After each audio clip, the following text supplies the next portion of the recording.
నిన్న మా దగ్గరికి ఒక పేషెంట్ వచ్చాడు. ఆ పేషెంట్ గత 3-4 రోజుల నుంచి ఫీవర్ తోటి బాధపడుతున్నాడు. ఎట్ ద సేమ్ టైం తనకి ఆ అబ్బాయికి బాగా కాఫ్ వస్తుంది. కాఫ్ వస్తుందని తను ఏమన్నాడంటే సెల్ఫ్ అడ్వైజ్ మా దగ్గరికి వచ్చేసి బాబుకి చెస్ట్ ఎక్స్‌రే చేయండి అని చెప్పాడు. నేను అన్నెసెసరీగా మీరు మీ ఓన్‌గా సెల్ఫ్ ట్రీట్మెంట్ చేయకూడదు సార్.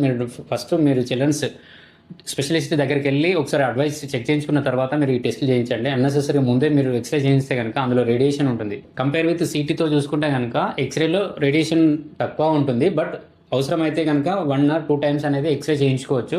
బట్ మీరు మీ ఓన్‌గా చేయించుకోకూడదు. ఆ అబ్బాయి వాళ్ళ ఫాదర్ కదా వచ్చి అడిగినట్టు మీరు కూడా మీకు ఏదైనా ప్రాబ్లమ్ వచ్చినప్పుడు సెల్ఫ్‌గా వెళ్ళి మీరు మీ ఓన్‌గా ఎక్స్‌రే అనేది చేయించుకోకూడదు. డాక్టర్ పర్యవేక్షణ, డాక్టర్ ప్రిస్క్రిప్షన్ ఉంటేనే మీరు ఎక్స్‌రే చేయించుకోండి. అన్నెసెసరీగా మీరు వెళ్ళి చేయించుకుంటే కనుక రేడియేషన్ పార్ట్ ఉంటుంది.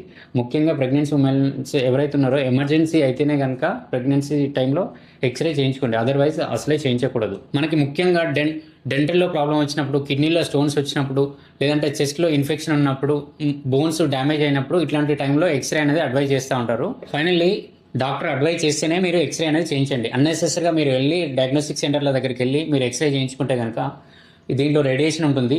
కంపేర్ విత్ సీటీతో చూసుకుంటే దీంట్లో లెస్ ఉన్నప్పటికీ ఎక్కువ చేయించుకుంటే కనుక ప్రాబ్లం అవుతుంది. ఇది మన కణాల పైన ఎఫెక్ట్ అవుతుంది. So be careful and finally take care your self.